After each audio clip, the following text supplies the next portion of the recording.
Assalamualaikum warahmatullahi wabarakatuh. Saya Lukman Solehudin, Penmas 2020 dengan NIM 200-341. Inilah presentasi prasangka. Sebelum menjelaskan apa itu prasangka, mari kita simak video berikut ini. Apa hukumnya bagi orang yang suka suuzon sama orang di akhirat kelak? Ya ayyuhalladzina amanu, hai orang beriman, ijtanibu katsiran minadh-dhann, jauhilah prasangka, inna ba'dadh-dhanni itsmun, karena sebagian prasangka itu dosa. Nampak orang wajahnya cemberut, sombong dia sekarang, mentang-mentang sudah kaya, dulu senyum sama saya, dekati dia, kok kenapa? Tabayun, jangan mudah. Ini langsung update status, sombong dia sekarang. Datangi salam, kok kenapa cemberut dari tadi? Kita kan lama berkawan. Itulah aku sedang ini. Kenapa? Ngomonglah. Udah sebulan nih. Kenapa sebulan? Tak bisa kentut. Patutlah. Ayo aku bawakan ke dokter sana. Begitu dibawa ke dokter, kentut aja dia tiap hari. Sangka buruk. Jangankan sebuah negara, jangankan sebuah provinsi, jangankan sebuah kabupaten kota, rumah tangga saja tidak akur kalau suami istri maling sangka buruk. Ini ibu-ibu suka sangka buruk sama suaminya. Ditelepon suaminya, dia jadikan tahanan kota, wajib lapor 24 jam. Baru pergi suaminya 1 jam menelpon, di mana kau pak? Di kantor. Di mana kau? Di kantor, jangan kau ribut, nah dengar semua orang. Di mana kau? Di kantor. Foto dulu baru kirim. Wah. Dia jadikan tahanan kota suaminya. Panggilan tak terjawabnya 99 kali. Oke, untuk sekarang kita masuk kepada materinya. Yang pertama, prasangka adalah perasaan negatif terhadap outgroup atau melihat situasi berdasarkan pemikiran buruk kita. Nah, tadi kan ada 2 contoh video, di mana contoh video yang pertama yaitu yang disampaikan oleh Ustadz Abdul Somad, seorang menganggap bahwasannya orang lain yang dalam keadaan cemberut atau tidak mesem itu dianggap sombong, itu diprasangkakan sombong gitu. Kenapa demikian? Karena orang tersebut menerapkan standar pemikirannya terhadap orang lain. Biasanya kalau bertemu orang atau melihat orang, minimal senyum lah atau mesem lah gitu ya. Karena ini tidak dilakukan, orang tersebut cemberut saja, maka langsung aja datang stigma bahwasannya orang itu adalah orang sombong gitu ya. Padahal kalau diteliti lebih jauh lagi, orang tersebut bukan sombong, tetapi orang tersebut sedang mengalami penyakit atau gangguan kesehatan, yaitu tidak bisa kentut misalkan itu ya. Terus yang video yang kedua, seorang istri beranggapan standarnya kalau ada yang miss call atau nelpon diangkatlah gitu ya. Dia berpikirnya seperti itu. Tetapi sang suami mungkin ada dalam situasi yang tidak memungkinkan untuk mengangkat telepon. Semisal suaminya lagi di kamar mandi lah, lagi tanggung, atau lagi ada rapat yang harus konsentrasi dan tidak memungkinkan untuk mengangkat telepon, atau dia sedang sholat misalkan itu. Jadi hal tersebut dia tidak bisa dianggap bahwasannya semua itu harus sesuai dengan pola pikir kita atau standar kita. Makanya ketika hal tersebut diterapkan, maka terjadilah suatu prasangka gitu. Sumber-sumber prasangka yang pertama adalah konflik langsung antara kelompok. Nah, ini sudah sangat jelas sekali ya. Misalkan begini, ada 2 orang yang melakukan kegiatan usaha yang sama. Misalkan si Icih dan si Meon misalkan sama-sama jualan keripik, terus pasarnya sama gitu. Nah, daripada saingan tersebut lama-kelamaan menimbulkan konflik. Nah, dari konflik tersebut bisa saja menimbulkan sebuah prasangka gitu ya, menjadi sumber prasangka.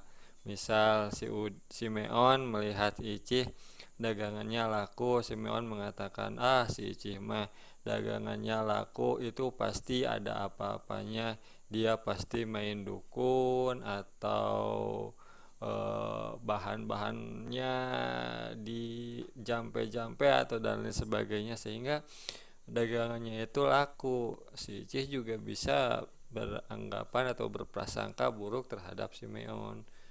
Si Meon mah emang dia itu suka melakukan teknik-teknik kasar atau teknik-teknik yang dia curang itu dalam perdagangannya gitu, sehingga dagangannya laku misalkan seperti itu. Nah, konflik langsung antar kelompok atau antar pribadi itu bisa saja langsung menjadi penyebab sumber prasangka gitu ya. Jadi daripada konflik, dia menduga bahwasannya orang yang berkonflik dengan dia itu melakukan sesuatu hal yang tidak benar gitu. 2. Kategorisasi sosial. Nah, misal ada orang yang dianggap kaya lah di dalam masyarakat, terus dia menganggap remeh terhadap masyarakat yang kecil gitu. Nah, dia mengkategorikan dia sebagai orang yang kaya. Terus ketika dia kehilangan sesuatu atau misalkan dia lupa menaruh barang di mana gitu ya, ketika dia mencari nggak ada, dia langsung saja berprasangka, wah ini nih pasti nih orang miskin itu yang ngambil barang saya. Soalnya dia tuh kemarin pas aku bawa barang tersebut dia liatin terus kayak yang mau gitu. Nah, dari situ muncul ya prasangka yang nggak benar gitu. Kenapa? Karena dia mengkategorisasikan dirinya sebagai orang yang kaya gitu. Atau misalkan contoh yang lainnya, mengkategorisasikan seorang pemain bola dia sebagai pemain bola profesional yang handal gitu, terus menganggap lawannya sebagai pemain yang ya amatiran lah gitu. Ketika berhadapan, tiba-tiba ada satu kejadian yang memaksa lawannya itu untuk menekel dia terjatuh dan cedera, maka dia dari kategorisasi tersebut dia berprasangka, wah ini mah lawannya sengaja mau mencelakai saya karena dia tidak mampu bermain baik, maka dia melakukan tackling secara keras sehingga saya bisa cedera. Ini mah sengaja gitu, padahal hal tersebut terjadi karena ketidaksengajaan gitu ya. Terus yang berikutnya yaitu menduga sumber konflik.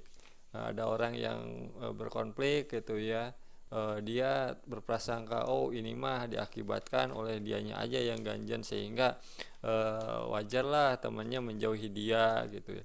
Kadang bisa saja seperti itu gitu. Dan itu sumber-sumber daripada prasangka. Berikutnya teknik mengatasi prasangka gitu. Nah, prasangka tersebut bisa diatasi gitu ya, dengan cara yang pertama memutuskan siklus prasangka atau selalu berpikir positif atau baik terhadap orang lain gitu ya. Iyalah, misalkan tadi di video pertama ya, ketika ada orang yang gak bisa senyum terhadap kita, oh kita berpikir baik aja, oh mungkin dia sedang sakit, atau mungkin dia sedang kurang enak badan, atau mungkin ya dia sedang pikirannya sedang terganggu sehingga tidak bisa senyum gitu ya. Nah, dari berpikir positif tersebut maka kita tidak akan melakukan suatu prasangka yang enggak sehingga mengakibatkan misalkan konflik atau prasangka yang tidak baik dan mengakibatkan kita ada jadi masalah di kemudian harinya gitu. Kita selalu saja berprasangka baik. Misalkan yang video yang kedua, istri menelpon suaminya nggak diangkat-angkat, oh mungkin dia itu sedang ada rapat dengan bosnya, atau oh mungkin baterainya low bat, perlu dicas sehingga ketika ditelepon maka tidak diangkat gitu. Itu terus munculkan terus prasangka atau berpikir positif sehingga nanti prasangka-prasangka buruk itu tidak akan pernah ada dan tidak akan pernah muncul gitu ya. Terus yang berikutnya untuk mengatasi prasangka yaitu pengaruh sosial atau lingkungan gitu ya. Kita jadikan diri kita bersama orang-orang yang positif gitu supaya kita juga ketularan positif.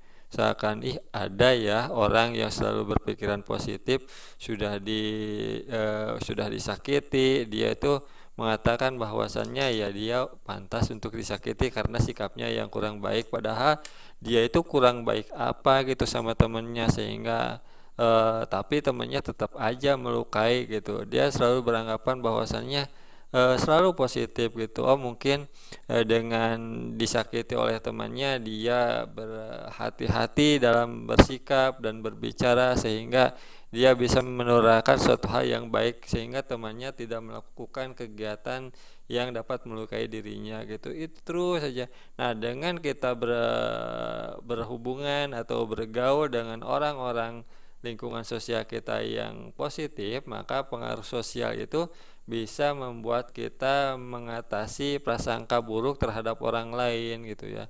Ketika kan yang lebih parahnya lagi kalau kita berprasangka terhadap keputusan Tuhan, misalkan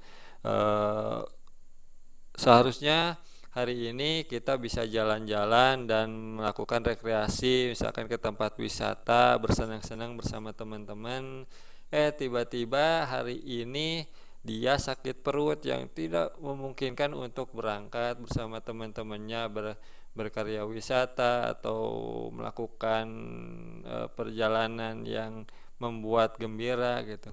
Nah, dia merasa bahwasannya aduh kenapa sih harus sakit perutnya sekarang ya Tuhan gitu. Dia mengatakan tersebut.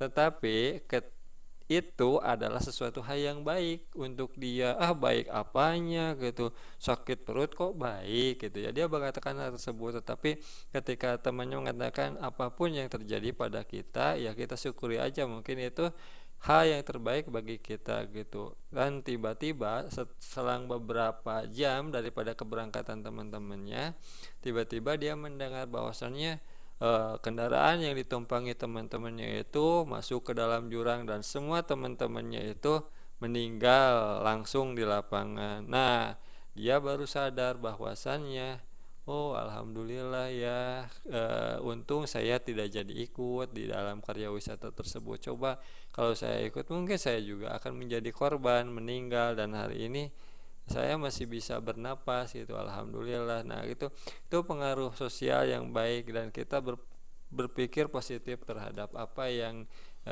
menjadi takdir kita gitu. Nah, untuk teknik mengatasi prasangka berikutnya yaitu kontak antar kelompok secara langsung atau kontak antar pribadi secara langsung. Misalkan kita udah mulai nih pikirannya udah mulai nggak benar terhadap orang lain, kok ada ya orang yang seperti itu gitu ya, kenapa sih dia itu judes gitu padahal kita itu baik gitu. Nah, untuk mengatasi prasangka tersebut kita tanyain aja langsung kepada orangnya, mohon maaf nih, saya lihat kamu itu kok kayaknya kurang seneng ya dengan saya, apakah ada yang salah dengan saya atau bagaimana gitu.